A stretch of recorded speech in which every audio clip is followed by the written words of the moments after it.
Welcome back, everybody, to Mets Daily. Happy Friday. It's the end of January 31st, and I'm your host, Jake Brown at Jake Brown Radio. The Mets are shipping down to PSL, a trip to Duffy's and the bowling alley. They've sent their equipment down to Port St. Lucie as we're just a few weeks away from spring training. Pitchers and catchers, smash that thumbs up right now. If you're watching this on YouTube, we appreciate your support. Hit that subscribe button. We're closing in on 900 subscribers. We're almost at the big 1,000, less than a month into the channel. We appreciate it. Comment below. What do you think about the show so far? I announced yesterday I'm starting to write for the Mets on SI site, so that'll begin likely on Monday as I celebrate the birthday coming up this weekend in New York City. But let's get right to it. Let's get to the nitty-gritty. We didn't think we'd be starting the show with Nick Madrigal, but the Mets have signed Nick Madrigal to a one-year deal as second, third baseman from the Cubs. Played with the White Sox as well. He was the number 4 pick. You know, this is an intriguing depth move here. This is a guy who is an elite defender but doesn't really hit a lick, but he was the number 4 pick, so you're thinking to yourself, does he have some upside at 27 years old? He'll be 28 in March. Madrigal, the interesting part of this deal, it is a split contract, meaning he'll make a certain amount if he's in the majors, and then he'll make a certain amount if he is in the minors. So, essentially, it'll be $1.35 for Madrigal if he's in the majors, $500,000 available via performance bonuses, and then it'll be less money if he's in the minors. Now, the split deal is intriguing because it makes you think, what does that mean for Jose Iglesias? Because I think we all love Candelita, and for those who say, you know, the Mets got a higher upside player, people are just mad he can't sing. Did they forget that Jose Iglesias was the most clutch hitter on the team last year, and the team's season turned when he did? I'm not saying he's replicating that. Jose Iglesias probably physically cannot replicate a season where he hit 337. What I am saying was he was really good. He was good in the clutch. He was an elite defender, and he was huge in the clubhouse. So I don't think that is completely out the window since this is a split deal. This could just be a depth addition. But the fact it's taken this long, the fact that Iglesias is now rep by Scott Boras, you know, it makes me feel like the Mets are moving on from Iglesias, and they feel like they did get the most they could out of him. Because remember, the Mets signed Iglesias to a minor league deal last year, so they obviously didn't see any of that coming. So they instead add Madrigal. You see the numbers there on the screen. They don't jump out to you. The interesting thing is his 9% K rate, but he also doesn't walk a lot. So usually the low K rate like that, you would be helped if he walked more, but he doesn't. But he is a great defender, so he is a depth addition. He might not be on the major league roster to make a spot in the 40-man. The Mets are going to have to make a corresponding move, so we'll see what they do. For Ryan Stanek, they DFA Dylan Covey, a depth pitcher, so we'll see what they do here for Madrigal. But, you know, if this is the end of Jose Iglesias, man, I'm going to miss him. You know, that it was more than just the vibes and the song and the fun and that he could sing and he wrote a number 1 song. It was the fact that he was incredible. Like, he just was a wizard in the field. And anytime you had a clutch spot, you wanted Iglesias up. You didn't want Pete up. You didn't want anyone else. You maybe wanted Lindor first and then Iglesias second, which tells you a lot what he meant for that team. So, you know, a quick freestyle Friday, a quick 4 lines. If this is the end of Jose Iglesias, here it is. Oh, my God. Gracias por los memories. A number 1 hit song that we all knew by memory. We won't forget what you brought to Queens. OMG, Candelita. Thanks what you did for me. Thank you to Candelita. If this is it, he's going to be missing a Mets uniform. So we'll see if Madrigal is a part of the fold. We couldn't go a day without mentioning Pete Alonso. It's the saga that never ends. There's a new report, new update almost daily, and this time it's according to Bob Nightingale. Pete Alonso has made it clear that he badly wants to return to the New York Mets. Bob of USA Today also noted that the Blue Jays have been the only other serious suitor. And if Alonso wanted to sign somewhere in a short-term deal, it likely would have happened already. You also had the Boomer Esiason, cryptic tweet yesterday that he feels it's going to happen today. So far, Boomer's been wrong. Like, there's been nothing. But all the reports are out there. It's from Pat Ragazzo, too, of Mets on SI, that the Mets have re-engaged in talks. There has been a little bit more momentum that the two sides could be getting closer, but still nothing yet. We still don't have an answer in this situation, but I think it's pretty clear that it's feeling like it's going to happen. It feels like there is a reunion in the works. It's going to make a lot of Mets fans happy. Like I've said, my preference is moving on. If he's back, I'm not going to be mad.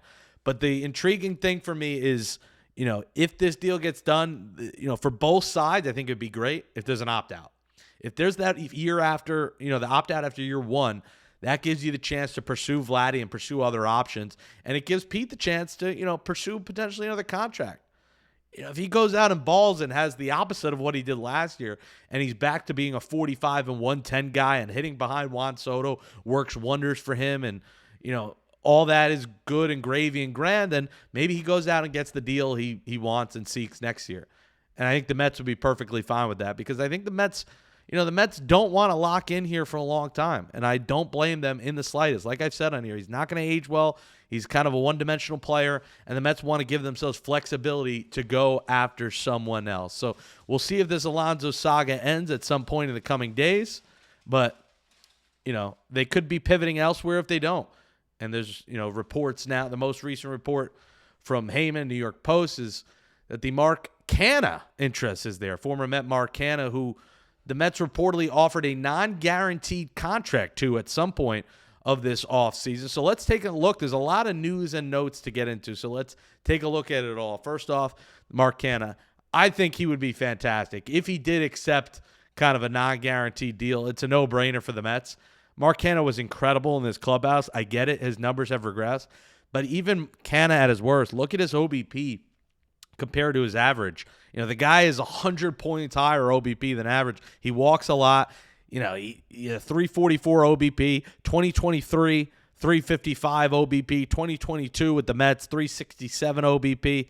So this is a guy who has a elite plate discipline and, does not strike out a ton. So I like Mark Canha, and I think the fans loved him. He ingratiated himself really well in New York. So Mark Canha, if the Mets could get it done, is intriguing. But if I'm him, I'm probably looking for more of a guaranteed deal.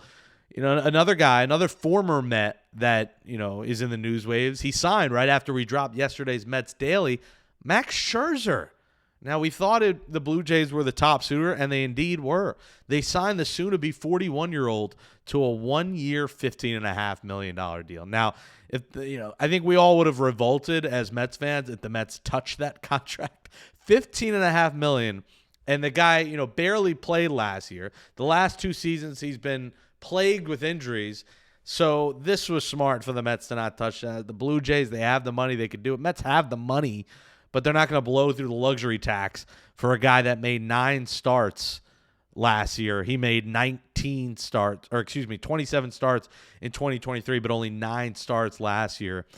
It's an injury waiting to happen. He could be good. There could be lightning in a bottle, but $15.5 million would have been a no-no for the New York Mets. If they do pivot from Pete Alonso, according to Pat Ragazzo of SI, my now colleague, the Mets have reportedly checked in with the Rays on Yandy Diaz. Now, I love Yandy Diaz. And, if the Mets did move on from Alonso and they could find a way to get Yandy Diaz, who, listen, we weren't sure he would get traded because the Rays don't really have much in their lineup and they're playing in a spring training stadium. But, man, if he does, give me Yandy Diaz. Like Yandy at the top of that order with Juan Soto, with Francisco Lindor, with Mark Vientos would just be incredible.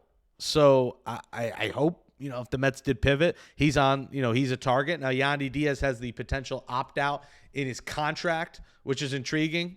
So what does he end up doing next offseason? Is he just a one-year wonder kind of guy with the Mets? But he has a club option for 2026 of $12 million. This year he's owed $10 million. $10 million for Yandy Diaz is not a ton of money. So I am intrigued. And then finally, the Mets, we talked about yesterday, have checked in on both Michael King and Dylan Cease. The Cubs are also reportedly talking with reportedly talking with Dylan Cease. Listen, I just think it's going to cost the Mets too much and does not make a lot of sense. Like the proposed deal out there is Brandon Sproat, Jet Williams, potentially Luis Angel Acuna. I'm sorry. That's too much for 1 year of Dylan Cease. If Sproat turns out to be the guy and you lose him in the long term for cheap for 1 year, of Cease, it just doesn't make sense. And then you're going to ship out Acuna, who you're not even giving a shot to play in a more permanent role versus the 1-2 week sample size he had in 2024. I think that would be a massive mistake to give a haul for Cease. I get it. If you get him, you get the chance at a qualifying offer next year, and then you could get draft picks. So there is some value to getting him now than versus getting him before the trade deadline. But I'm sorry, giving up too much for Dylan Cease does not make a lot of sense to me. I personally would probably shy away from that. So we'll see over the weekend. Does Pete Alonso sign back with the Mets? Do they end up making a trade for Dylan Cease? There's so much happening right now in Metsland, and I think when we come back on Monday, maybe we get some answers, and hopefully we do. I'm sick and tired of talking about Pete. I hope he's back or not back. At this point, I just want a deal done with anyone so the Mets could figure out the rest of their offseason. We hope you all have a great weekend. Again, smash that thumbs up button on YouTube. We appreciate it below. Subscribe and share the Mets Daily channel with your friends, and subscribe to my YouTube and follow me on all social media at Jake Brown Radio. And again, articles coming next week on the Mets on SI site. Have a great weekend, everybody. Happy February now. My birthday is February 5th. It's coming up. It's a great month. Happy Aquarius season. Thanks for watching Mets Daily. We'll talk to you next week.